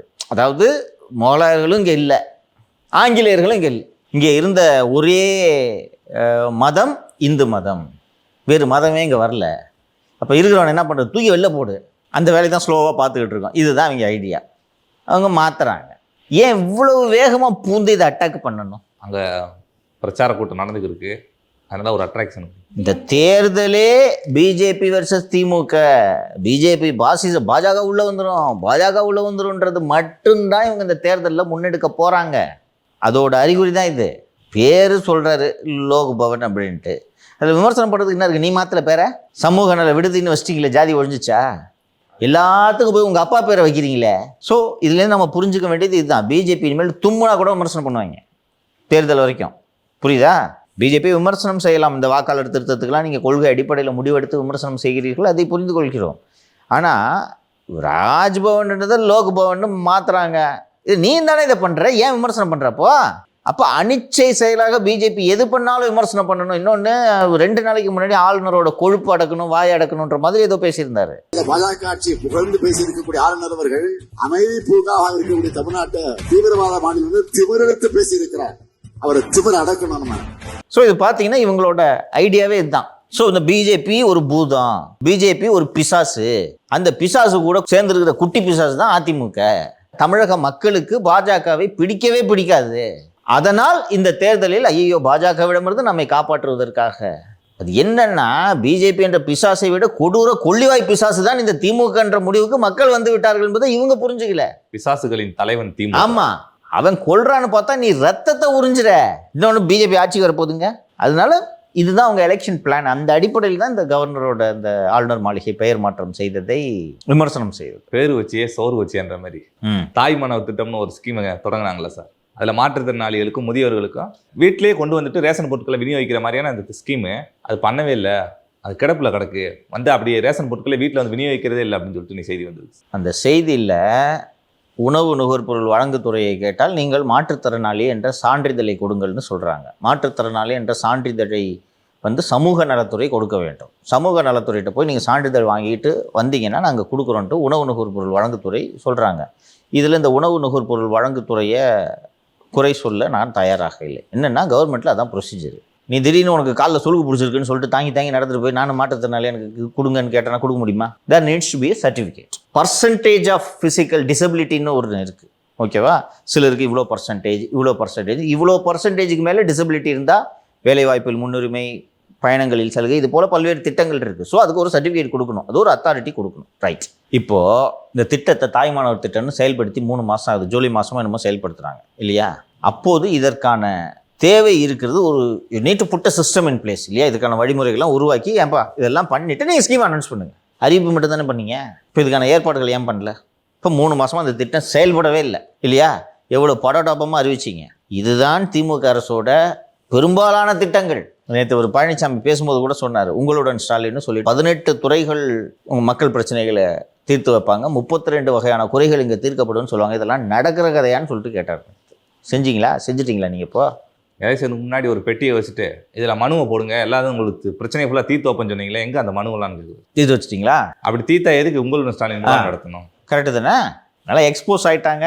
நாட்டகரச்சாலும் எடுபடாது. சார் சோஷியல் மீடியாவில் ஒரு போஸ்ட்டுங்க சார், அதாவது பெண் நிறுவனம் வந்து நேர்மையான வகையில் சர்வே எடுத்துட்டு வருது, உழைப்பு, கழக விசுவாசம், திறமை, நேர்மையின் அடிப்படையில் மட்டுமே தேர்வு செய்யப்படுகிறது, அதனால கழக நிர்வாகிகள் யாரும் பணம் கொடுத்து ஏமாற வேண்டாம், அப்படி ஏதாவது இருந்துச்சுன்னா ஆதாரத்தோட தலைமை கிட்ட கம்ப்ளைண்ட் பண்ணுங்க அப்படின்னு சொல்லியிருக்காங்க. என்ன தேர்வுனே சொல்லலையேங்க சார். வேட்பாளர் தேர்வு இப்படி பண்ண ஏதோ 2 பேர்த்த நடவடிக்கை எடுத்திருக்கதா வர போட்டிருக்கேன்.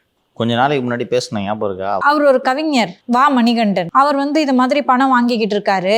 ஒரு வேட்பாளர்கிட்ட 2 கோடி வசூல் பண்ணிட்டு இருக்காரு. அவரோட அல்லக்கைகளாக இருந்த யோகேஷ் கண்ணா மற்றும் அருண் ஆகிய 2 பேரும் அவர் சார்பாக வசூல் பண்ணிட்டு இருந்தாங்க. அங்கே அந்த பேனா நிறுவனத்துக்கு பக்கத்துலேயே கஃபேல எல்லாம் மீட் பண்ணுறாங்க. அவங்க நீங்கள் மொபைல் லொக்கேஷன் எடுத்தீங்கனாலே கண்டுபிடிச்சிடலாம் அப்படின்ட்டு நான் சொல்லியிருந்தேன். யார் காசு தராங்களோ அவங்கள பத்தி நல்லபடியா சர்டிபிகேட் கொடுத்துட்டு இருக்காங்கன்னு சொன்னீங்க.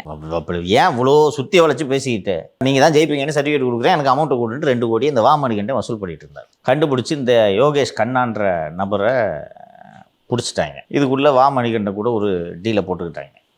ஏன்னா வாமணிகண்டன் சொல்லி தான் யோகேஷ் கண்ணா வசூல் பண்ணுறது. வாமணிகண்டன் இன்னைக்கு இங்கே தலைமை பொறுப்பில் இருக்கார். அவர் தான் பேனா நிறுவனத்துக்கு எல்லாமே வாமணிகண்டன் தான். ஸோ அவன் வாமணிகண்டன் சேர்த்து வாங்கினேன்னா வாமணிகண்டன் அனுப்பிட்டு என்ன பண்ணுறது? அது மட்டும் இல்லாமல் இப்போ யோகேஷ் கண்ணா தெருவுக்கு வந்தாச்சு. ஓகேவா? அவன் சொல்லி தாங்க நான் வாங்கினேன்னு சொன்னான்னா அவனும் வந்துடுவான். 2 பேரும் சேர்ந்து தெருவில் நிற்கணும். அதுக்கு பதிலாக அவர் காப்பாற்றி விட்டா வாமணிகண்டன் பத்திரமா இருப்பார் அந்த இடத்துல. ஸோ யோகேஷ் கண்ணா சார் அவருக்கு தெரியாமல் நான் தான் வசூல் பண்ணேன் என்று குற்றத்தை ஒப்புக்கொண்டு வாக்குமூலம் அளித்ததால் யோகேஷ் கண்ணாவை கூட இருக்கிற 2 பேரை வேலையை விட்டு அனுப்பிச்சிட்டாங்க. இவருக்கு அருண் என்று இன்னொரு வலதுகரம் ஒருவர் இருக்கிறார் வாமணிகண்டனுக்கு. திமுகவை முட்டு சந்துக்கு இவங்க எல்லாம் சேர்ந்து பேனா நிறுவனம், அந்த ஐபேக்கு, ஷோ டைம் எல்லாம் சேர்ந்து வேக வேகமாக அழைத்து சென்று கொண்டிருக்கிறார். ஐபேக்கும் ஷோ டைமும் சேர்ந்து பேனா நிறுவனம் செய்யும் வேலை சரியில்லை என்று சொல்கிறார். பேனா நிறுவனம் இவங்க 2 பேரும் ஒழுங்காக வேலை செய்கிறதில்லை என்று சொல்கிறார். இந்த ஷோ டைமோட ராபினும் ஐபேக்கோட ரிஷியும் நிறுவனத்தின் உரிமையாளர்கள். பெரிய நிறுவனம், பிரசாந்த் கிஷோரோட ஆஃப் ஷூட்டு தான் அவங்க 2 பேரும். பெரிய நிறுவனம். They will interact with states chief ministers. புரியுதுங்களா? இப்போது ஃபார் எக்ஸாம்பிள் டிடிபி பார்ட்டிக்கு ஆந்திராவில் வேலை செய்கிறாங்கன்னா சந்திரபாபு நாயுடு கூட தான் அவங்க உரையாடுவாங்க. அந்த மாதிரியான பொசிஷனில் இருக்கக்கூடியவங்க ரிஷி அண்டு ராபின் சர்மா. இது போல் எந்த மாநிலத்துக்கு போனீங்கனாலும் கட்சியோட பிரசிடென்ட்கிட்ட வேலை செய்வாங்க. இங்கே அவங்க யாருக்கிட்ட ரிப்போர்ட் பண்ணணும் தெரியுமா? ராபின் சர்மாவும் ரிஷியும். வாமணிகண்டன். எஸ். இந்த 3 எல்லா நிறுவனத்தையும், பேனா நிறுவனம், ஷோ டைமு, ஐபேக்கு, இது எல்லாத்தையும் சேர்த்து மேய்க்கிற வேலை வாமணிகண்டனுக்கு. அதனால தான் வாமணிகண்டனுக்கு இந்த துணிச்சல் வருது. வாங்கினா நான் தானே எல்லாம். இதுக்கு என்ன ஒரு ரீசனாக இது இயல்பாக அமைந்தது என்றால், திராவிட மாப்பிள்ளை சார் பல்வேறு நாடுகளில் பல்வேறு வேலைகளில் பிஸியாக இருப்பார். எந்த நேரம் எந்த நாட்டில் எந்த டைம் ஜோனில் இருக்காருன்றது யாருக்கும் தெரியாது. அவர்கிட்ட ரிஷியோ ராபினோ ரெகுலராக போய் இன்ட்ராக்ட் பண்ணிட்டு இருக்கிறதுக்கு பாசிபிலிட்டி இல்லை. So Rishi and Robin will report to Vamanikandan. Vamanikandan will interact with Dravida Mappillai sir. ஏன்னா வாமணிகண்டனுக்கு மாப்பிள்ளை சாரோட மூடு பக்குவம் எல்லாம் தெரியும். எல்லாம் சேர்ந்து ஏமாற்றிட்டு இருக்காங்க. ஈஸியாக ஜெயிச்சிடலாம். விஜய் வெறும் அதிமுக ஓட்டை மட்டும்தான் எடுக்கிறார். திமுக ஓட்டு ஒத்த ஓட்டு ஒரு தொண்டில்னு உருட்டிகிட்டு இருக்காங்க. இவங்க சந்தோஷமாக இருக்காங்க. விஜய் திமுக எதிர்ப்பு வாக்குகளை பிரிச்சுட்டாருன்னா ஈஸியாக ஜெயிச்சிடலாம், ஜெயிக்க போகிறோன்னு சொல்லிட்டு இருக்காங்க. இவங்களுக்கு கடுப்பு. இந்த ராபினுக்கு இவங்களுக்கு ரிஷிக்கெலாம் என்ன கடுப்புனா, டேய் நாங்கள்லாம் ஒரு சீஃப் மினிஸ்டர்களோட உரையாடிக்கிட்டு இருப்போம்டா. மாப்பிள்ளையே சிஎம்முக்கு அல்லக்கை, அந்த மாப்பிள்ளைக்கு அல்லக்கை மணிகண்டன் எனக்கு டைமில் பிஸின்னு இவரோட அல்லக்கை அருணுக்கிட்ட அவங்க 2 பேரும் ரிப்போர்ட் பண்ண சொல்கிறாங்க. அவங்க பெரிய நிறுவனத்தோட உரிமையாளர்கள். நாங்கள் சிஎம்ஸ் கிட்ட பேசிக்கிட்டு இருந்தோம். சிஎம்மோட அல்லக்கை மாப்பிள்ளையோட அல்லக்கை வாமணிகண்டன், வாமணிகண்டனோட அல்லக்கை அருணுக்கிட்ட எங்களை ரிப்போர்ட் பண்ண சொல்கிறீங்களேன்ட்டு அவங்களும் ரிப்போர்ட்டில் தண்ணி தெளிக்கிறாங்க. உண்மையான ரிப்போர்ட் வந்து மாதிரி வருதுன்னா திமுக ஜெயிக்குதுன்ற மாதிரி ரிப்போர்ட்டை கொடுக்குறாங்க. அவங்களுக்கு என்ன வந்துச்சு? ஒழுங்காக போய் அவங்க ஏடிஎம்கேல வேலை பார்த்துருப்பாங்க. அவங்க எவ்வளோ 8 கோடியே தரேங்க வா, 10 கோடி தரேன் வா. டீம்லாம் வேணாம், உனக்கு மட்டும் 10 கோடின்னு அவனுக்கு தான் கசகுதா? ஒரு பெரிய கேபினை போட்டு எக்ஸ்பென்சஸை கொடுத்துருவாங்க. வந்து சும்மா உட்காந்துக்கிட்டு இப்போ ஸ்க்ரீனில் பெரிய ஸ்க்ரீனில் வச்சுக்கிட்டு இந்த சர்வே அந்த சர்வேன்னு இதை தூக்கி அங்கே போடு அதை தூக்கி இங்கே போடும் ரிப்போர்ட் கொடுக்குறதுக்கு உனக்கு 10 கோடி ரூபாய் கொடுக்குறாங்க. கசக்குதா உனக்கு? அதுல உண்மையை சொன்னா வேற பொய் சொல்ற அப்படி இப்படின்னு சொல்றீங்க. உண்மை சொன்னால் சண்டை போடுவாங்க. அதுக்கு பொய்யே சொன்னா நம்ம மேலும் சொல்றோம். ஈஸி இல்லை. இப்போ இது மாதிரி தண்ணி தெளித்து சர்வே கொடுத்துட்ருக்காங்க. இதெல்லாம் கேட்டுட்டு தான் சிஎம் சந்தோஷமாக பிக் பாஸ் பார்த்துன்னுக்குறாரு. நமக்கு யாரா போட்டு இந்த திராவிட மாடல் ராஜாவுக்கு அப்படின்னு நினப்புல இருக்கிறாங்க.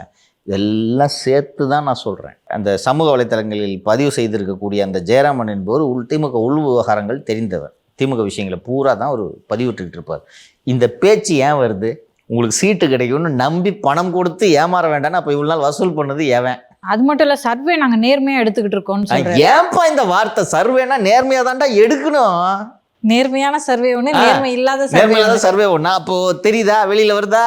சர்வேவை எடுத்து சிஎம் கிட்ட 43% இருக்குது சார். போன வாரம் 44 இருந்துச்சு. அது ரொம்ப இதாகிடக்கூடாதுன்னு சொல்லிட்டு சார் 45 இருந்தோம். இப்போ ஒரு விஜய்க்கு பிறகு ஒரு 3% குறைஞ்சது 42. விஜய் எவ்வளோப்பா? அவங்க ஒரு 20 இருப்பாங்க சார். ஏடிஎம்கே அவங்க ஒரு 25, 26 இருப்பாங்க சார். நம்ம டபுளில் இருக்கோம் சார். அப்போ பிரச்சனையே இல்லை, சந்தோஷம்னு ஜாலியாக சுற்றிட்டு இருக்கிறாரு.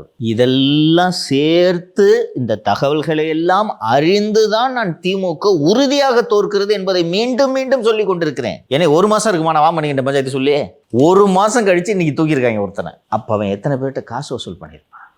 இன்னொன்று, யோகேஷ் கண்ணாவை தூக்குனீங்களே, அவனை வசூல் பண்ண சொன்னோம். வாமணிகண்டன் இன்னும் அங்கே தானே இருக்காரு. காசெல்லாம் திருப்பி கொடுத்துருவாங்களா சார்? எப்படியும் அவங்களுக்கு பதிலாக தானே வாமணிகண்டன் அங்கே இருக்காரு. வேட்பாளர்கள்கிட்ட சொல்லி வாங்கியிருக்காங்கல்ல காசு. யாருக்கிட்ட வாங்கினாங்களோ அவங்க தான் ஜெயிக்க போகிறாங்கன்னு தான் ரிப்போர்ட் கொடுக்க போகிறாரு வாமணிகண்டன். காசை வாங்கினது வாமணிகண்டன் தானே. இப்போ வாமணிகண்டனை தூக்கவும் முடியாது. ஏன் சார்? வாமணிகண்டன் தான் பேனா நிறுவனத்தை பார்க்குறாரு, ராபின் சர்மாவை மேனேஜ் பண்ணுறாரு, இந்த ரிஷியை மேனேஜ் பண்ணுறாரு. தேர்தலுக்கு 3 மாதத்தை வச்சுக்கிட்டு இவங்களை தூக்கிக்கிட்டு புதுசாக ஒரு ஆளை கொண்டு வந்து நீ தேர்தலை ஃபேஸ் பண்ணுவியா? சாத்தியமா அது?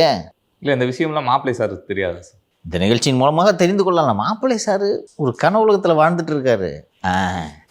ஏடிஎம்கேக்கு வியூக வகுப்பு நிறுவனமே இல்லாமல் தூக்கிட்டோம். அடுத்து போகிற ஒரு வியூக வகுப்பு நிறுவனத்தோட அலுவலகத்தை சீல் பண்ணுறதுக்கு ஐஸ்கிரீமை வச்சு ஏற்பாடு பண்ணிட்டோம். விஜய்க்கு பக்கம் இந்த பக்கம் ஆள் அனுப்பிச்சிருக்கிறோம். சுஜய் ரெட்டி, விஷ்ணு ரெட்டின்னு அங்கிட்டு 2 பேர் இருக்காங்க. நம்ம பேஸ்கெட் பாலே நம்பாலு தானே. ஸோ பயங்கரமாக பிளான் பண்ணி இதெல்லாம் என்னென்னா நம்ம இவ்வளோ பிளான் பண்ணியிருக்கோம்னு சொல்லி 6 கோடி மக்களை முட்டாளான்னு நினைக்கிறாங்க. ஸோ இப்படிலாம் லாக் பண்ணுறதன் மூலமாக இதுதான் நடக்கும்னு நம்புகிறாங்க. பட் ஜனங்க அப்படியாப்பா முட்டாளாக இருப்பாங்க. ஸோ மாப்பிள்ளை இதெல்லாம் நம்புகிறாரு. ஸோ இந்த பிரமாணி அவன் மூடிட்டா அவள் தான் 1 மாதத்துக்கு ஆபீஸ் இல்லை அவங்களுக்கு. ஸோ அவரும் இதை நம்புகிறார். இது கிட்டத்தட்ட எலெக்ஷன் நெருக்கத்தில், போலிங் நெருக்கத்தில் தான் இவங்களுக்கு இட்ஸ் நாட் ஒர்க்கிங்கிறதே தெரியும். அப்போ it will be too late. நேற்று பேசினேன், பெண்கள் ஓட்டு வராது இவங்களுக்கு, கனிமொழிக்கு இம்பார்ட்டன்ஸ் கொடுக்கலன்னு. இப்போ வேகமாக கனிமொழிக்கு இம்பார்ட்டன்ஸ் கொடுத்துருவாங்களா? கொடுக்கணும். ரைட்டா? ஏமா ஒரு ஜோனல் மண்டல மாநாடு, மகளிர் மாநாடுன்னு போடுமா? என்ன கூப்பிட்டு அந்த மாவட்டத்தில் கூப்பிட்டானே, பார்த்துங்கண்ணே செலவு பார்த்துங்கண்ணேன்ட்டு ஒரு மாநாடுன்னு போட்டு பெண்களை கவர்றதுக்கு அப்படி இப்படின்னு ஏதாவது நீ பண்ணணும். இன்றைக்கி வேலையை ஆரம்பித்தாலே இந்த 4 மாநாடு நடத்தி முடிக்கிறதுக்கு 3 மாதம் ஆகும். கரெக்டாக செய்ய முடியுமா? இவங்க நேற்று சொன்னாங்க சார் ஐடியாலாம் கொடுக்காதீங்க, அவங்க கேட்டுட்டு அதை செஞ்சுட்டு போகிறாங்க. செய்யுங்க, தான் செஞ்சு தான் பாருங்களேன் பார்ப்போம். டைம் போயிடுச்சுப்பா, காலம் கடந்து விட்டது. இனி அவர்களால் இதை சரி செய்யவே முடியாது. சார், திருமாவளவன் அவர்கள் ஒரு கருத்து தெரிவிச்சிருக்காரு சார் விஜய் அவர்களை பற்றி. நாளைய ஆட்சி பீடத்தில் அமர வேண்டும் என்கிற வேட்கையோடு ஆளும் கட்சியை விமர்சிப்பது என்பதை தாண்டி வெறுப்பை உமிழ்ந்து கொண்டிருக்கிறார் விஜய். நீங்கள் பிஜேபி மேலே வெறுப்பை உமிழ் இல்லையா? அவங்க ஒரு கட்சி ஆட்சியில் இருக்குது, அந்த கட்சி வேணான்ட்டு நீங்கள் சொல்லணும். ஆனால் பாஜக மீது நீங்களும் உங்கள் கூட்டணி கட்சிகளும் வெறுப்பை தானே உமிழ்கிறீர்கள். அண்டு வெறுப்பை உமிழத்தக்க ஆட்சியை திமுக செய்து கொண்டிருக்கும் போது அதை எதிர்த்து கட்சி நடத்தக்கூடிய விஜய் வெறுப்பை உமிழ்வதில் என்ன தவறு? இவர்கள் தான் கொலைகாரன் விஜய்னு சொன்னாங்களே. சொன்னீங்களா நீங்கள்? அது விஜய் மேலே எஃப்ஐஆர் போன்னு சொன்னவர் இவரு சார், திருமாவளவன் அவர். இது வெறுப்பு இல்லையா? விஜய் கொண்டார் 41 பேர். அவரோட அஜாக்கிரதை, கவனக்குறைவு, பொறுப்பின்மை, இது 3க்கும் அவர் பதில் சொல்லி ஆகணும். நம்ம எஃப்ஐஆர் போடுங்கன்னு சொன்னீங்களா இல்லையா? அவர் கைது பண்ணுங்கன்னு சொன்னார் சார். ஏன் அரெஸ்ட் பண்ணுன்னு கேட்டாரா? பாரபட்சமாக நடக்கிறதுன்னு சொன்னாரா? இது வெறுப்பு இல்லையா? வாய்க்கு வந்ததெல்லாம் ஓடுறாரியா? நேற்று இந்த நம்ம சேனலில் ஒரு ராஜீவ்காந்தின்ற வழக்கறிஞர் இருந்தது, தாக்கப்பட்டவர் பேசியிருந்தார் பார்த்தீங்களா? எப்படி கட்ட பஞ்சாயத்து பண்ணுறவங்க, டபுள் டாக்குமெண்ட் பண்ணுறவங்கலாம் ஒன்றா ஒரே குரூப்பாக சுற்றுறாங்க தெரியுதா? திரும்ப அவனுக்கு தலைவரா கேட்குறேன். இப்போது திருமா கட்சியினரோடு பிரச்சனை செய்த ஏர்போர்ட் மூர்த்தியை ஏன் குண்டர் சட்டத்தில் அடைத்தார்கள் என்பது இப்போது புரிகிறதா? தொடர்புபடுத்தி பார்க்க முடிகிறதா? அவருக்கு வேறு என்ன ஆச்சுன்னே தெரியல, ரொம்ப நாள் ஆயிடுச்சு ஜெயில். 3 மாதத்துக்கு மேலே ஆயிடுச்சு, தெரிகிறதா? அதே போல் பாத்திர வியாபாரியை பயன்படுத்தி நம்மை நெருக்கடிக்கு உள்ளாக்க நினைத்தது ஏன் என்பது தெரிகிறதா? இவங்க எல்லாம் இந்த குரூப்பு பூரா டபுள் டாக்குமெண்ட்டு, கட்ட பஞ்சாயத்து, ரவுடித்தனம் பண்ணுறவங்க. அதனால தான் அவருக்கு ஒரு தலைவர். திமுக அவர் பயன்படுத்திக்குது, அவ்வளவுதான். இது தொடரணும். இந்த சட்டவிரோத செயல்களை எல்லாம் தொடர வேண்டும் என்பதற்காக இந்த ஆட்சி தொடர வேண்டும் என்று விரும்புகிறார். அதனால் விஜய் பிடிச்சி கடிக்கிறது. விமர்சனம் பண்ணுங்க. ஏன் நீங்கள் ஒரு மோசமான விமர்சனங்களை நீங்கள் வைக்கும்போது அவருக்கு இந்த கட்சி மோசமான ஆட்சி இது வைக்க உரிமை இருக்கிறதா இல்லையா? அந்த விமர்சனத்திற்கு உள்ளாகக்கூடிய திமுக அவரை எதுக்கிட்டும். ஏன் நீ ஏன் குறுக்க வர்ற? தமிழக அரசியல் எப்படி ஒரு பரபரப்பாக இருக்கோ அதே மாதிரி புதுச்சேரி அரசியலும் பரபரப்பாக இருக்குது சார். டிசம்பர் 14 சார்ல்ஸ் புதிய கட்சி தொடங்க போகிறாரா? என்ன 14 எதுக்கு தொடங்குறாரு ஒரு கட்சி? ஆதவர்ஜுன் அவர்களுக்கு போட்டியாக தான். ஆதவர்ஜுன் தமிழ்நாட்டில் இருக்கார், அவரே அங்கே போய் தொடங்குறாரு. தாவேக்கால நீ ஒரு அரசியல் அதிகாரத்தில் இருக்க, நானும் ஒரு அதிகாரத்துக்கு வாரேன்னு சொல்லிட்டு ஹிந்து தமிழுக்கு அவர் பேட்டி அளித்திருக்கிறார் சார்ல்ஸு. இன்னைக்கு டிடி நெக்ஸ்ட்டில் நியூஸாக தான் வந்திருக்கு. ஹிந்து தமிழுக்கு முழுநீள பேட்டியாகவே அளித்திருக்கிறார்.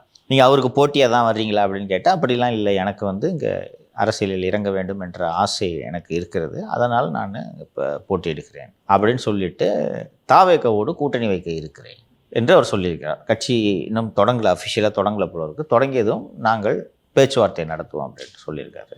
கிட்டத்தட்ட நீ சொன்னது சரிதான். தாவேக்காவுக்கு புதுவையில் போட்டியிடும் ஐடியாவே இல்லை, சரியா? பேரே தமிழக வெற்றி கழகம்லாம் வச்சுருக்காங்க. ஸோ அங்கே போட்டியிடுற ஐடியா சுத்தமாக இல்லை. ஸோ அங்கே கட்சி கிளைகள்லாம் ஆரம்பிச்சாங்கன்னா பிரியத்தில் ஆரம்பிக்கிறாங்கன்னு, சரிப்பா ஆரம்பிச்சுங்கப்பா என்று தானே ஒரு ஐடியா. அதனால தான் புஷியோட ஓட்டுற இதெல்லாம் இங்கே மாற்றுறாங்க, சோழிங்கநல்லூருக்கு மாற்றிட்டாங்க. ஆனால் புஷி அங்கே துணை முதல்வர் கனவில் தான் இருந்து கொண்டு இருந்தார். சரி, ஏதாவது ரங்கசாமி கூட டீல கீழே போட்டு ஏதாவது தேத்தலாம், யாரும் அங்கிட்டு திரும்ப மாட்டாங்க, லைட் அங்கிட்டு திரும்பாது. இங்கே பூரா கவனம் இங்கே இருக்கும்போது நம்ம கப்புன்னு உள்ளே பூந்து அப்படி இந்த டெப்யூட்டி சிஎம் கனவை அடைந்து விடலாம் என்று புஷியோட திட்டம். இதனால் யாரும் அந்த பக்கம் திரும்பவே இல்லை. ஆதவுக்கு திமுக, அதிமுக, பிஜேபி எல்லாத்தையும் விட மச்சான் மேலே தான் காண்டு. ஒய்ஃபை வச்சு பேசி மாமனார்கிட்ட ஏதாவது ஒரு அமௌண்ட்டை தேத்தலான்னு பார்த்தா குறுக்க பூந்துப்பா எவ்வளோப்பா கொடுப்பனே, பையனுக்கு கொடுப்பியா பொண்ணுக்கு கொடுப்பியா என்று தடுத்து விடுகிறார். சரி, மார்ட்டினின் சாம்ராஜ்யத்தை கைப்பற்றலாம் என்று திட்டமிட்டு கொண்டிருந்தால் உள்ள பூந்து கெடுத்து முடிச்சே விட்டாங்க.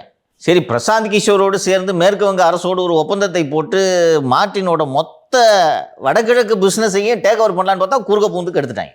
அதனால் ஏதோ பொண்ணை கட்டியிருக்கீங்க, செலவு வச்சுங்கன்னு ஒரு அமௌண்ட்டை கொடுத்துட்டாங்க, முடிஞ்சு போச்சு. ஸோ சார்ல்ஸ் மீது தீராத கோபம். இந்த சூழ்நிலையில் சார்ல்ஸ் வந்து ஒரு புதிய கட்சியை தொடங்கி தாவேக்காவோடு கூட்டணி வைத்து, ஏன்னா தாவேக்காவுக்கு அங்கே ஸ்டேக்ஸ் இல்லை, அவங்க தமிழ்நாட்டை கான்சன்ட்ரேட் பண்ணுறாங்க, தாவேக்காவோடு ஒரு கூட்டணியை வைத்து வெற்றி பெற்று விடலாம். அதான் கட்சி பேர் நான் சொன்னேன்ல, பூவேகா, தாவேகா அப்படின்னு திட்டமிட்டு எனக்கு தெரிந்து ஒரு 6 மாதங்களாக திரு சார்ல்ஸ் அவர்கள் அங்கே புதுவையில் பணியாற்றி கொண்டிருக்கிறார். நீ பாட்டுக்கு தாவேகா கூட கூட்டணி வச்சு ஜெயிச்சிருவேன், விட்டுருவேண்ணா. ஸோ சார்ல்ஸ் அவர்கள் தொடங்க இருக்கக்கூடிய அந்த கட்சியில் சேர்வதற்கு இப்போது இருக்கக்கூடிய சிட்டிங் எம்எல்ஏக்கள் மற்றும் முன்னாள் எம்எல்ஏக்கள் பலர் தயாராக இருந்தார்கள். அது ஏன்னா அதுவும் தாவேகா கூட கூட்டணி வைக்க போகிறேன்னு சொல்கிறாரு. அப்போ போனேன்னா அப்படி ஜெயிச்சிடலாம் ஈஸி என்ற நினைப்பில் பலர் இருந்தார்கள். அந்த எலெக்ஷன் தான் ஜனவரி மாதம் வாக்கில் திடீர்னு ரங்கசாமியின் ஆட்சி சரியில்லைன்னா அந்த கட்சியிலேருந்தே வெளில வருவாங்க 2 பேர். அடுத்த வாரம் திருப்பி அதே கட்சிக்கு போவாங்க. அது புதுவை அரசியல் இது. ஸோ இது மாதிரி பல பேர் வரலான்ட்டு இவர் தான் நம்பிக்கை நட்சத்திரம். ஏன் நம்பிக்கை நட்சத்திரம்? எஸ், படியளக்கும் பெருமாள் அப்படின்னு திட்டமிட்டு கொண்டிருந்தார்கள். எனக்கு வர வேண்டிய சொத்தை கெட்டு விட்டுட்டு நீ போய் பாண்டிச்சேரியில் ஜெயிச்சிருவேன், நான் வேடிக்கை பார்த்துட்டு இருப்பேன்னா, யோ வரேன் பாடுறான்ட்டு லைட் அங்கிட்ட திருப்பினார். அரசியல்லாம் விவாதிக்கிறாங்க, ஓகேவா? இந்த விஜயோட அந்த நிர்வாக குழு கூட்டம் விவாதிச்சுட்டு, என்ன இப்படி பர்மிஷனே கொடுக்க மாட்டேங்கிறாங்க, அந்த ஜேபிஆர் காலேஜில் வச்சதும் ஒன்றும் பெருசாக எடுப்படலேன்னு. அண்ணே இவன் கொடுக்கலன்னா என்னண்ணே, கொடுக்குற இடத்துக்கு போவோம்ண்ணே. எங்கப்பா? அண்ணே பாண்டிச்சேரி போவோம்ண்ணே. எதுக்குப்பா இவன் பாண்டிச்சேரிக்கு கூப்பிட்றான்? அண்ணே ராஜா மாதிரி அங்கே பிரச்சாரம் பண்ணலாம், அங்கே ரோட் ஷோ பண்ணலாம், அங்கே எந்த கம்பெனிலையும் கிரீஸை தடவ வேண்டியதில்லை, தவ விட்டுடலாம் பசங்க அப்படின்னு ஐடியா கொடுத்தோன்னே விஜய் ஆமாம் ரோட் ஷோவில் அங்கே போகலான்னு நினச்சிட்டு இருக்காரு. ஆனால் ஆதவ் எதுக்கு பண்ணுறாருன்றது விஜய்க்கு தெரியாது, புரியுதா? இன்னொன்று, இந்த அறிவிப்பு வந்த அன்னைக்கே நம்ம பேசணும், அப்போ எதுக்குப்பா போகிறீங்க அங்கே என்று கேட்டோம். இதற்குத்தான் நீ கட்சி ஆரம்பித்து தாவேகா கூட கூட்டணி வச்சு ஜெயிச்சிடலான்னு நீ பிளான் போட்டுருக்க. நாங்களே அங்கே வரோம், நாங்கள் ஏன் வாங்க கூட கூட்டணி வைக்கணும்?